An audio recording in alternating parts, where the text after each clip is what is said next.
우리 예수님께서 오늘 이 자리에 계신 여러분을 예수님이 초청하셨습니다. 예수님이 나를 이곳으로 초청하신 이유는 뭘까? 뭐 때문에 이렇게 오라고 안 간다 해도 오라고 할까? 수고하고 무거운 짐자들아 다 내게로 오라. 내가 너희를 쉬게 하리라. 인생은 누구나 무거운 짐을 지고 있습니다. 예수님 우리의 인생을 멍에를 메고 무거운 짐을 지고 가는 소에 비유해서 말씀하고 있습니다. 무거운 짐, 소가 쟁기질하고 무거운 짐을 나르고, 그리고 소는 코를 들어가지고 꼬비로 끌고 가기 때문에 어쩔 수 없이 끌려가면서 채찍도 맞고 일을 해야 됩니다. 마치 우리 인생의 이런 모습으로 짐을 지고 가고 있다고 말씀하고 있어요. 그러면 자, 내게로 오라. 예수 믿으면 그러면 우리의 모든 짐이 다 없어집니까? 나는 지금 물질에 어려움이 있는데 그냥 예수님 품 안에 돌아오면 금방 부자 됩니까? 내 모든 문제가 해결됩니까? 그런데 물론 잘 믿으면 그렇게 하시지만 여기서 뭐란가, 나의 멍에를 메고 내게 배우라. 너희 마음에 쉼 얻는다. 우리 마음을 먼저, 마음의 평안을 주시겠다, 이렇게 말씀하고 있습니다. 여러분, 인생은 이렇게 마음의 염려, 근심, 걱정, 불안, 초조 같은 이런 문제가 있는데 내 마음의 문제, 내 마음의 대신 짐을 여러분 져줄 수 있겠습니까?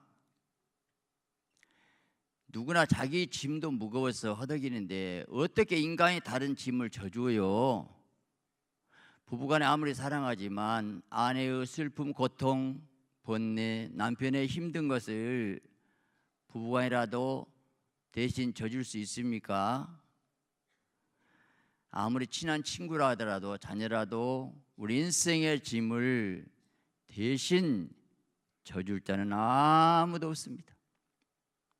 그런데 우리 예수님만 유독히 내게로 오라, 내가 너의 짐을 져주겠다고 예수님이 이렇게 말씀하셨다는 거, 예수님만은 우리 짐을 사실 져주셨어요. 보라, 세상 죄를 짊어지고 가는 하나님의 어린 양이라. 여러분, 우리 인생의 모든 짐은 근본적으로 죄에서 출발이 되기 때문에 그렇습니다. 우리의 죄의 짐을 지고 예수님이 십자가상에서 우리 위해서 죽으셨다는 게 기독교의 진리입니다. 한 사람이 넓은 길로 가지 않고 좁은 샛길로 가다가 그만 실수로 깊은 수렁에 붕덩 빠져버렸습니다. 수렁 알죠? 수렁 한번 빠지면 자기 힘으로 나올 수 있습니까? 아무리 허부적거려도 안간 힘을 써도 못 나옵니다. 나올 수 없어요. 꼼짝없이 죽게 되었죠. 그때 마침 깨끗한 옷을 입은 점잖으신 분이 그 옆길을 지나가고 있었습니다. 사람 살려, 사람 살려, 사람 살려. 그 소리치는 그 사람에게 지나가던 점잖은 분이 혀를 끌끌 차면서 하는 말씀이 군자 대로 행이거늘. 사나이가의 좁은 샛길로 가다가 그 꼴을 당하는 거, 또 설사 수렁에 빠졌기로 그래 대장부가 점잖지 않게 꽥꽥 소리질러? 그러면서 그냥 지나가 버리답니다. 누구 가르침인지 아십니까? 공자의 가르침입니다. 잠시 후 또 다른 사람이 지나갑니다. 수렁에 빠진 사람이 사람 살려, 사람 살려, 사람 살려.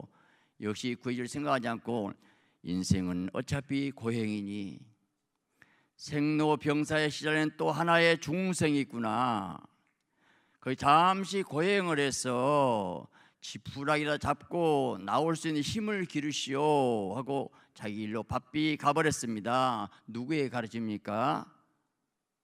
불교, 부처의 가르침이 그것입니다.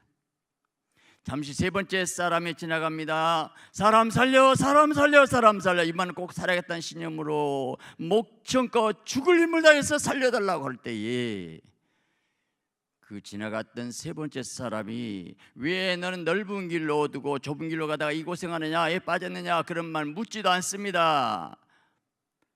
그냥 불쌍하다고 동정할 그런 얘기할 시간 없습니다. 그대로 친히 몸소 수렁에 번쩍 들어가가지고 그 사람 번쩍 던져내고, 그리고 본인은 그 수렁에서 대신 죽어버렸습니다. 이분이 바로 우리 예수님인 것입니다. 여러분, 우리 예수님 우리 죄악을 담당하시고 십자가에 돌아가셨다는 거예요. 그러면 뭔가 죄가 뭔가 막 죄 얘기인데, 나는 남보다 별로 나쁜 것도 온 것도 없는데 그래서 착하게 살라고 애썼는데 왜 죄인이라고 그래요? 진짜 죄는 하나님을 떠나 사는 것이 죄입니다. 내 아들이 지금 중학교에 다니고 있어요. 그런데 이 아이가 아빠 나 그냥 공부하기 싫어, 학교 다니기 싫단 말이야, 친구가 좋아, 내 인생이지 내 마음대로 살 거야, 간섭하지 마 그러면서 집을 나가버렸어요. 행방불명. 못된 친구 놀고 돌아다니면서 학교 안 갑니다. 아이고 그 새끼 잘 나갔다. 등록금 줄 것도 없고 뭐 내가 이제 편하다 그럴 부모가 있습니까? 그 새끼는 친구고 히끅거리고 놀고 다니지만 그 부모의 가슴에 못을 박아버리고 있는 거요. 그 부모의 가슴에 찢어지게 맞춤 준 것이 누굽니까? 오늘 하나님 품에 떠나서 내 맘대로 살겠다는 인생들이 바로 그런 인생이 하나님 없이 내 맘대로 살겠다고, 이게 최고의 죄예요. 그러면 죄 좀 지었죠? 죄의 값은 사망. 사망의 세 가지가 있어요. 첫째, 육체의 죽음입니다. 육체의 죽음. 우리 인간은 영혼이 있고 육체가 있어요.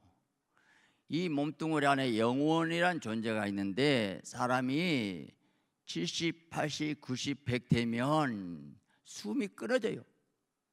그러면 영혼과 육체가 분리되어 버리는데, 육신을 흙으로 만들어서 흙으로 돌아가지만 영혼이란 존재는 없어지지 않는다는 것입니다. 그래서 믿지 않는 분들도 이런 말합니다. 그 양반 그 영혼이 떠나가셨대, 돌아가셨대, 돌아갔다. 무슨 말이에요? 가는 곳이 있다. 돌아갔으니까 가는 곳이 있죠. 없어지지 않습니다. 영혼이 중요할까요? 육신이 중요할까요? 여러분, 자, 우리 몸뚱아리는 내 영혼이 떠나면 그대로 썩어버려요. 그런데 놀라운 것은 우리가 숨 쉬고 있는 동안에는 몸이 따뜻해요. 36도 5분이라는 온도를 유지합니다. 심장이 자고 있어 계속 맥을 띄워줘요. 숨을 계속 쉬어줘요. 내가 숨 쉬고 맥이 뛰고 있다는 것은 내 영혼이 살아있다는 증거이고요. 여러분, 잠잠해서 꿈을 꾸고 있다는 것은 뭐예요? 내 영혼이 활동하고 있다는 거이고, 꿈속에서 무섭기도 하고 즐겁기도 한 것은 내 육신은 잠자지만 내 영혼이 존재하고 있다는 거예요. 그래서 내 영혼, 근데 죽음으로 영혼이 끝난 게 아니에요. 육체의 죽음으로 있지만 두 번째 죽음이 영적인 죽음이라는 거 있어요. 영적 죽음. 자, 여기 꽃이 있습니다. 여러분, 꽃이 살았습니까? 죽었습니까? 꺾어진 꽃은 죽은 거예요. 인생은 누구나 자기 죽을 날짜는 모르는데 결국 살다 보면 죽지 않아요. 뭡니까? 계속 살 수 없다는 것은 생명 대신 하나님 떠나 있기 때문에 바로 영적인 죽음이 온다는 겁니다. 여러분, 영원히 하나님 만나고 그 안에서 평안을 누리지 못하면 인간은 공허하고 허무합니다. 마음에 기쁨이 없어요. 세계적으로 마릴린 먼로 60년대 최대의 배우라 하고 인기 절상의 배우였습니다. 당시 대통령이 반할 정도였다고 했어요. 그가 이렇게 말했습니다. 나는 젊습니다. 아름답습니다. 돈을 많이 씁니다. 모든 사람의 사랑을 듬뿍 받고 있습니다. 그런데 왠지 공허하고 쓸쓸합니다. 내가 불행하다고 생각이 왜 그럴까요? 나는 불행해요. 그리고 스스로 자살해 죽어버렸습니다. 해밍웨이, 당대 최대의 노벨상을 받았습니다. 그런데 유세, 내 영혼은 필라멘트가 끊어진 전구처럼 고독하고 어둡다. 세상 부귀영화를 걸머쥐었지만 어둡고 우울한 인생을 살다가 권총으로 자기 머리를 쏘고 말았어요. 왜 그럴까요? 내 영혼이 예수님 만나지 않으면, 예수님 안에서 쉼 얻지 않으면, 예수님 안에서 평안과 기쁨을 얻지 않으면 절대로 평안이 없어요. 물질의 문제는 육신을 만족하지만 내 영혼은 아무 관계가 없더라는 거예요. 여러분, 많은 재물이 있으면 그것이 평안합니까? 돈으로 음식은 살 수 있지만 여러분, 맛은 살 수 없고, 돈으로 침대는 살 수 있지만 잠은 살 수 없습니다. 바로 그래요. 여러분, 내 마음의 문제는 돈으로 해결할 수 없어요. 전두환 대통령이 퇴임하면서 하는 말이 대통령 자리는 가시방석, 그렇습니다. 높은 권세로 평안이 없었다는 것입니다. 그래서 수고하고 무거운 짐자들아 다 내게로 오라. 다 하라겠어요.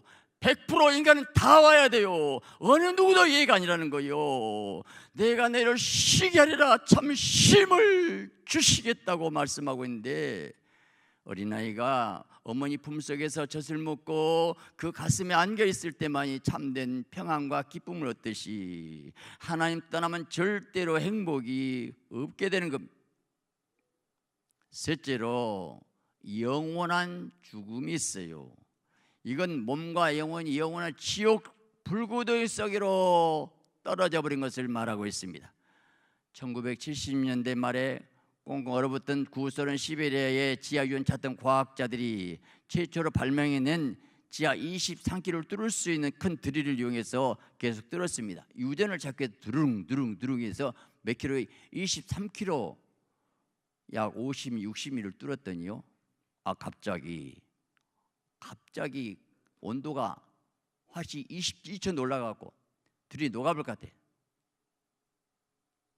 끄집어냈어요. 근데 밑에서 막 소리가 나서 거기에다가 녹음기를 했더니 거기에 녹음이 된 거예요. 당시 핀란드의 아메누스티아 신문에 게재가 됐어요. 그분이 말했습니다. 팀장 아조라제라는 사람이, 나는 하나님도 지옥도 천국도 믿지 않는다. 그런데 나는 이제 믿게 됐다는 거예요. 뭔가 그 녹음기로 넣었더니 수백만 사람들이 아우성을 치면서 고통에 살려달라고 막 비명소리가 들렸어요. 과학자가, 여러분, 지옥이 땅지, 땅속에 지옥이 있어요. 땅속이에요. 땅속 불못이에요. 그대로. 여러분, 나는 예수 믿겠다는 거예요. 과학자가 실지 녹음 다 해놓은 거예요. 지옥의 고통 소리를. 여러분, 지옥의 인간은 죽습니다. 죄의 값은 사망, 이 땅에 옥은 감옥은 나올 날이지만 지옥은 영원히 나오지 못한 불못 속에 들어가야 되는데, 하나님도 이거 해결하는 길이 오직 말로 안 되기 때문에 하나님 아들을 이 땅에 보내서 양손 양발에 못을 박아서 십자가에 피 흘렸어야만이 이 죄의 문제가 해결해야지. 죄의 값은 지옥이기 때문에 그래서 그만큼 무시무시한 지옥을 면하기 위해서 예수님이 오셔서 그 고통, 지옥의 고통을 감당할 수밖에 없었다는 거예요. 하나님의 세상을 이처럼 사랑하사 독생자를 주셨으니 이는 저를 믿는 자마다 멸망치 않고 영생을 얻게 하기 위해서 이 땅에 예수님을 보내신 겁니다. 어느 목사님의 간증입니다. 미국의 유명한 버클리 대학에 4학년 다닌 한 학생이 죽었어요. 한국 학생이에요. 근데 그 부모가 여기서 내 아들이 미국에 유학해서 희망 가진 그 똑똑하고 찬란한 아들이 죽었다니까요. 그 아버지가 삶아서 죽을 지경이지요. 그 아버지는 굉장히 거부였어요. 호텔 사장에다가 빌딩에다가 택시만 100대가 넘은 거부였어요. 근데 이제 아버지한테 전도를 합니다. 자, 어르신, 아들은 불행하게 강도 만나서 죽었는데 다행히 예수 믿어서 그 영혼은 천국 갔습니다. 그러니까 아버지가 아들 만나려면 예수를 믿으시오. 그래서 아들 만나고 싶으셔서 교회를 다니다가 믿음이 자랐어요. 그런데요, 나중에 그 아버지가 목사님 앞에서 눈물 흘리면서 말하기를, 나는 가난하게 살아서 물질적 어려웠어. 내 평생 소원이 좀 돈 번 거에서 열심히 돈 벌어서 내가 이제 이렇게 큰 재산을 얻었는데, 목사님, 이 재산 전부 다 가져더라도 내 아들만 살아온다면 이 재산 전부 줄 수 있어요. 막 울더라는 거예요. 그 아버지 아픈 마음 아십니까? 이 모든 재산 전부 가져가더라도 내 아들만 한번 살려달라고, 내 아들만 좀 살려달라고. 여러분, 이 죽음의 문제 해결할 수 없어요. 그래서 예수님이 우리 죄를 담당하시고 피 흘려 대신 죽어주셔서 영생을, 영원히 사는 길을 주시게 되었고, 주님 안에서만 참된 안식을 누릴 수 있다고 말씀하고 있는 겁니다. 세계적인 러시아 나온 작가 톨스토이가 기독교 집안에서 살았답니다. 근데 예수님을 그 심령 속에 진심으로 모셔드리지 못한 이름뿐인 신앙이었어요. 기독교는 내게 무거운 짐이었다. 오히려 자유와 해방을 얻으면 종교다 생각했어요. 청소년 시에 그러니 호련히 기독교를 떠납니다. 그리고 오랜 후에 말년에 무거운 짐을 지고 주님 품 안에 돌아와서 참된 안식을 얻게 되었습니다. 그의 나이 55세의 신앙에 대하라는 고백의 내용입니다. 지난 55년 살아온 동안에 최초의 15년을 빼놓고는 기쁨이나 행복이나 안식을 알지 못하고 살아왔다. 내가 18세 된 해에 친구가 내게 찾아와서 신이 인간을 만든 것이 아니고 인간이 신을 만들었다 말할 때 나는 그 설득에 매료됐고 이 종교를 버리기로 결심했다. 종교를 포기한 것이 아니고 포기한 게 자유라 생각했다. 종교를 포기한 것이 안식이라 생각했다. 나에게는 종교는 분명히 속박처럼 느껴졌기 때문이다. 그러나 이제 내 나이 55세, 나는 내가 내버린 어머니 품 같은 신앙의 품으로 다시 돌아온 것이다. 나는 이제 단순히 종교로 돌아온 것이 아니로 그리스도께, 예수님께 돌아온 것이다. 그리스도 안에서 나는 생애 처음으로 진정한 안식을 발견했다. 나는 예수님 안에서 안식을 얻었다. 예수를 믿으면 믿음이 안식이고 천국이라고요. 이게 은혜라고 너무 공짜로, 아니 천국 그렇게 좋은 것을 그렇게 공짜로 그냥 줘요? 너무 큰 구원의 그 선물 공짜라고 하니까, 믿기만 하면 공짜, 천국이라고 하니까 잘 안 믿어지신 분들이 있어요. 왜 이 땅에서 내가 노력하고 애써야 얻는 것으로 생각하기 때문에. 그런데 여러분, 여기에 지금 공기가 있어요. 이 공짜로 마십니다. 돈으로 계산할 수 있습니까? 햇빛을 돈으로 계산할 수 있겠습니까? 너무 소중하고 귀한 것은 은혜로 그냥 주신 거예요. 어떤 아들이 어머니에게 돈 달라면서 신분값 10,000원, 쓰레기통 비운 거 5,000원, 동생 본 거 10,000원, 합계 25,000원 청구서. 어머니가 돈 25,000원밖에 메모를 남겼습니다. 25,000원 주면서 뭐라고 남겼냐면, 내가 너를 뱃속에서 10달 동안 키운 거 공짜. 5년 동안 피아노 가르친 거 공짜. 너 지금까지 너 밥 먹여주고 키워준 거 공짜. Because I love you. 내가 너 사랑하기 때문에. 하나님의 사랑하시기 때문에 공짜로 독생자를 줄 만큼 우리를 가치 있는 존재로 그만큼 사랑하고 있다는 것 아닙니까? 이 은혜의 초청을 거절하면 나는 바로 햇빛 영광의 나라가 아니고 어두운 그늘, 햇빛 난 날 내가 응지로 어두운 곳, 얼음이 녹지 않는 그곳으로 가는 인생입니까? 아니면 햇빛 쪽으로 나와야 되겠습니까? 하나님께서 내가 너에게 최고의 가치를 주겠다. 그것이 영생이다. 이것만 소유하면 행복한다. 그래서 독생자를 주겠다. 이게 복음인 것입니다. 자, 주님이 주신 가치가 뭐인가? 사람이 온 천하를 얻고도 자기 목숨을 잃으면 무엇이 유익하냐? 네 목숨 잃어버리면 이 세상 거 다 무슨 필요 있겠냐? 1971년도 크리스마스 날 아침에 서울 대형가 호텔에 불이 났습니다.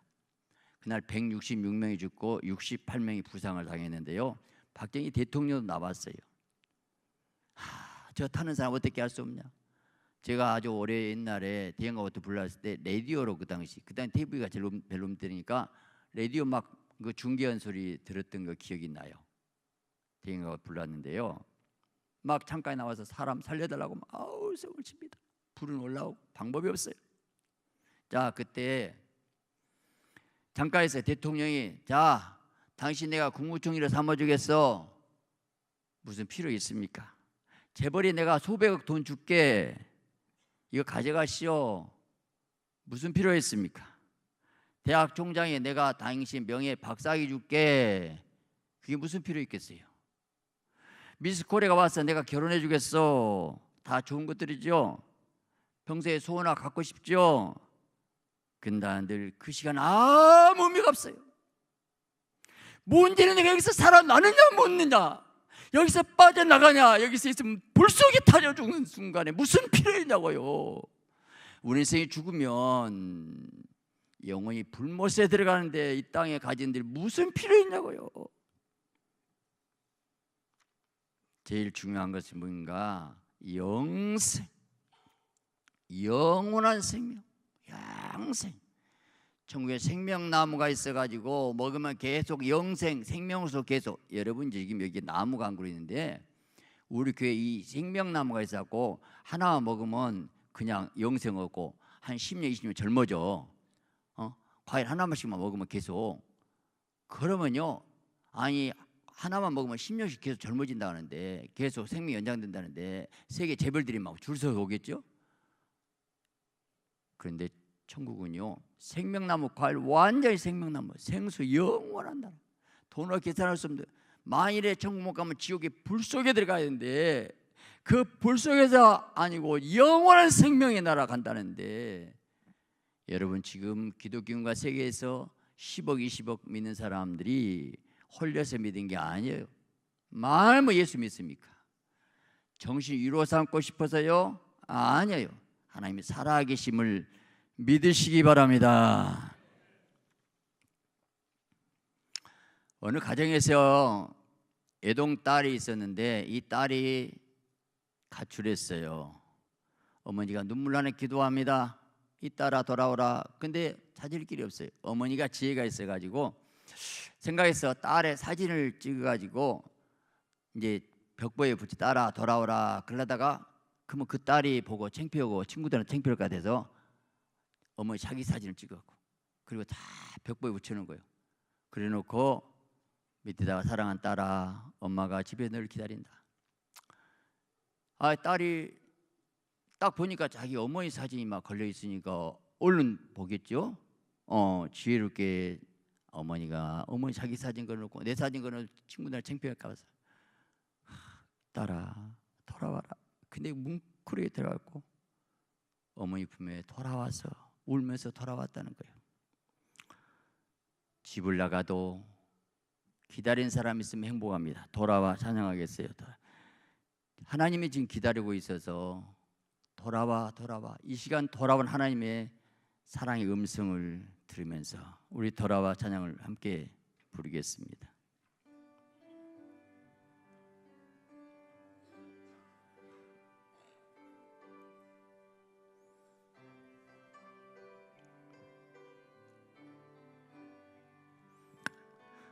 어서 돌아오 어서 돌아마오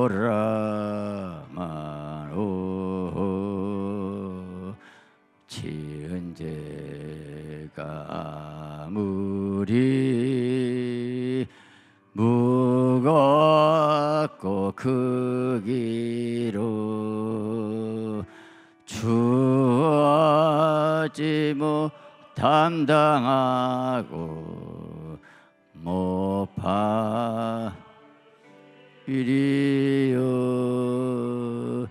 우리 주의 넓은 가슴은 하늘보다 높고 넓어 어서 오 어서 돌아와오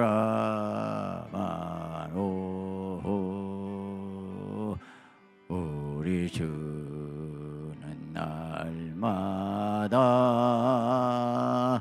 기다리신다오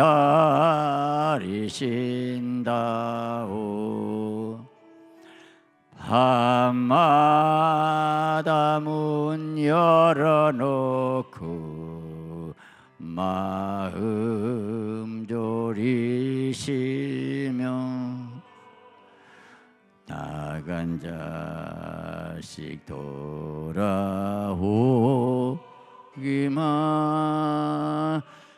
밤새 기다리신다오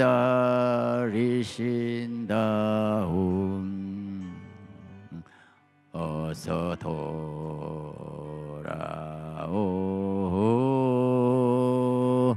어서 돌아마오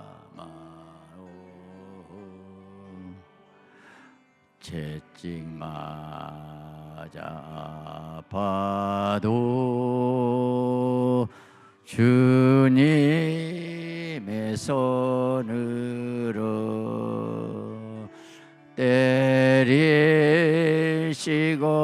어루만져 위로해 주시는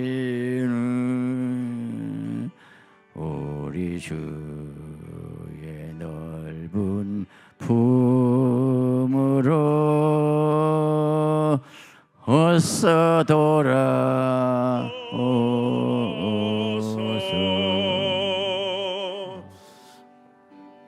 우리 하나님 아버지는 돌아오지 못한 자녀를 부르시고 찾고 계십니다. 반드시 하나님 품에 돌아와야 됩니다. 하나님의 은혜로 기도해서 인생의 무거운 짐을 해결한 아름다운 간증 하나 드리겠습니다.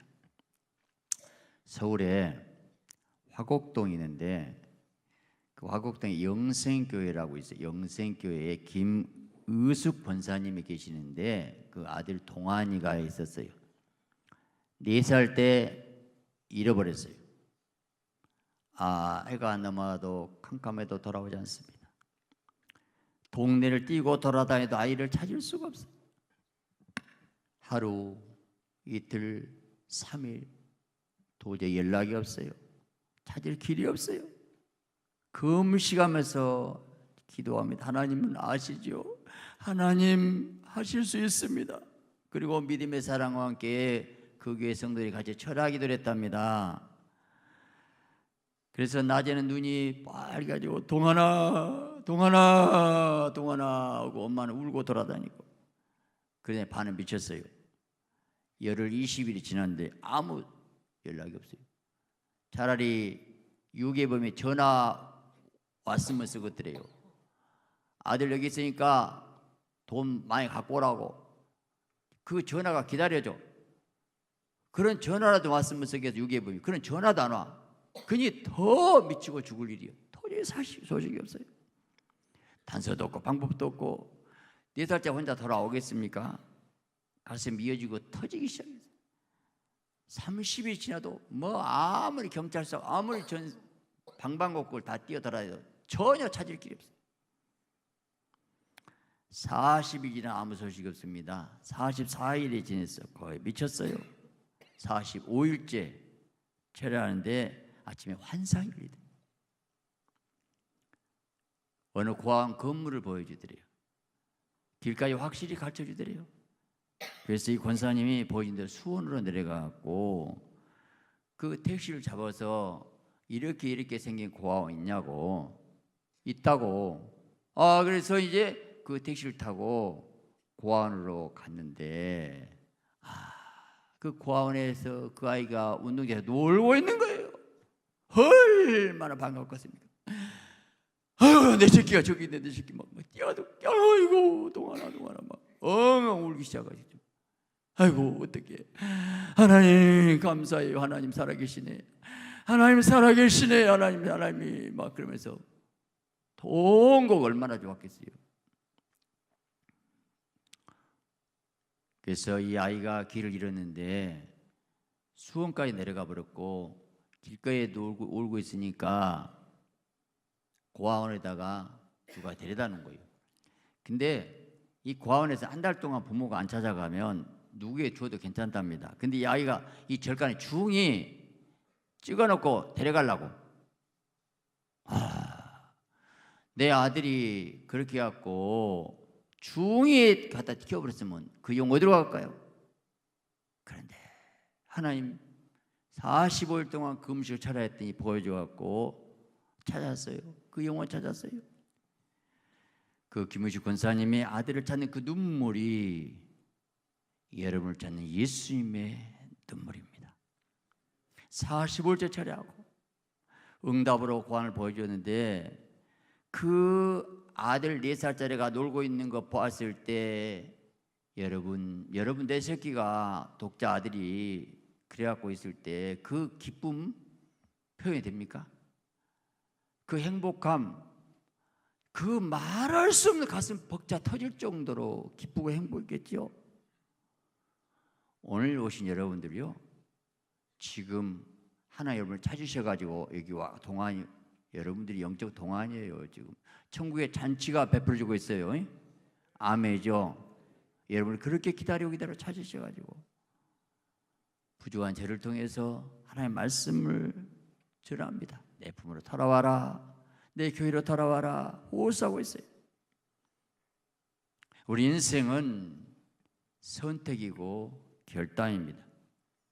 미국의 두 청년이 1차 술집에서 술 먹고 거나하게 취하고 2차로 가는데 어느 교회 앞을 지나는데 죄사선 사망 이 설교 제목을 보고 한 청년이 야, 나 교회 들어가고 싶어. 야, 뭐 교회 답답해 가면 그래서 서로 실령에다가 한 청년은 술집, 한 청년은 교회로 세월이 흘렀습니다. 30년이 눈 깜짝 지냈는데 그 술집으로 간 그 청년이 큰 죄를 지어가지고 그 지하실 캄캄한 감방에서 사형수 죽음을 기다리고 있어요. 근데 그 친구가 클리브랜드 대통령이 되다니 깜짝. 미국의 22, 24 두 번 대통령 클리브랜드가 그 술집 앞에서 그 교회 앞에서 교회로 간 그 친구가 대통령. 여러분, 한 사람은 미국의 제일 높은 대통령, 한 사람은 가장 불쌍한 사형수. 누가 무엇이 이렇게 인생을 갈라놨습니까? 교회가 하나님의 예수님 만난 사람과 안 만난 이렇게 극과 극이 되는데 그건 아무것도 아니요. 대통령 사형수는 하나는 천국, 하나는 지옥이에요. 여러분 미루지 마세요. 내가 한번 와봤다고 하지 마세요. 내가 결단해야 됩니다. 오늘 시간 결심하시기 바랍니다. 그쪽에 보고 말하는데 아멘 좀 하세요. 아멘. 결심하셔요. 내가 예수 믿으리라. 오늘 이 시간 결심하시고 예수님 영접하시기를 예수 그리스도의 이름으로 축원합니다.